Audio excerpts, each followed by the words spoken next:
আসসালামু আলাইকুম গাইস, কেমন আছেন সবাই? আশা করি সবাই ভালো আছেন এবং আলহামদুলিল্লাহ আমি ভালো আছি। তো আজকে আমরা যাচ্ছি খেলার উদ্দেশ্যে নীলফামারী কিশোরগঞ্জ। তো আমরা যাচ্ছিলাম মূলত বাসে করে এবং খেলাদের পাশাপাশি অফিসিয়ালরাও ছিল আমাদের সাথে। তো বাসে উঠে সবাই মোটামুটি আকারে ঘুমিয়ে গেছে, কিন্তু আমার পিছনে যে ছেলেটা ঘুমিয়ে আছে তার ঘুমানটা একটু দেখেন। তো ঘুমাতে ঘুমাতে আমরা চলে আসি রংপুরে।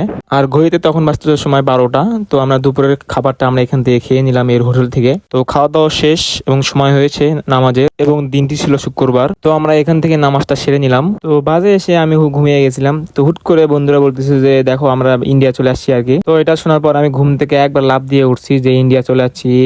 চলে আসছি এখন ভারতের কাছাকাছি, ভারত সীমান্তের পার্শ্ববর্তী দেশ বাংলাদেশ।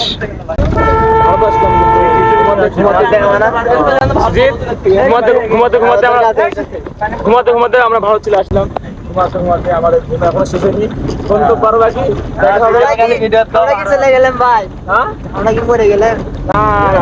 তুমি কোথায় যাচ্ছ?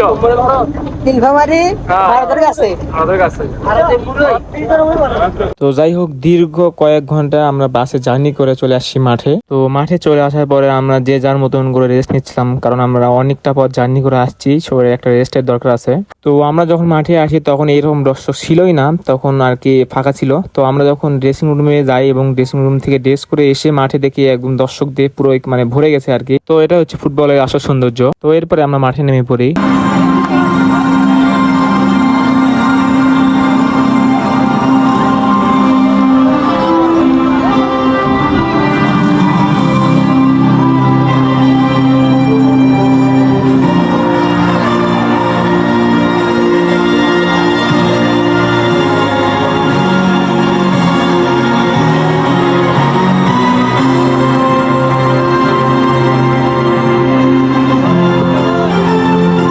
আর এখানে দেখেন দুই দলের খেলার বিন্দুরা।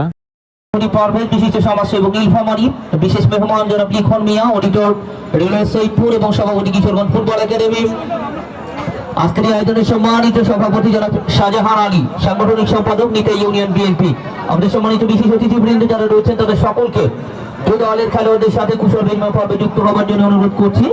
বিশেষ অতিথিবৃন্দ যারা জাহিদুল ইসলাম, জাহাঙ্গীর আলম, হোসাব, মাসুম ইসলাম, আনোয়ার হোসেন, সাদ্দাম হোসেন, লাল মিয়া, পাশাপাশি যারা পেয়ারুল ইসলাম, অলিউর রহমান, রবিউল ইসলাম, শরীফুল ইসলাম, ইব্রাহিম ইসলাম, খোকন মিয়া সহ। ম্যাচের শুরুতে আমরা একটা গোল খাই, তারপর পরে আমরা একটা পেনাল্টি পেয়ে যাই।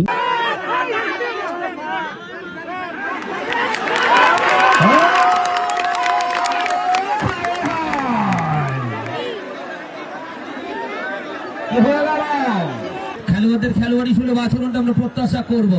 ঠিক নেবার জন্য অবশ্যই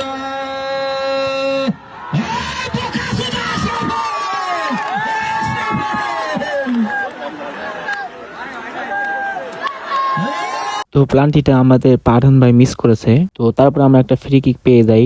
এবং তাদেরকে দিক নির্দেশনা যারা দিচ্ছে আজকে মুসরুদ ফুটবল একাডেমির 7 বন্ধু, পাশাপাশি বন্ধু মহল।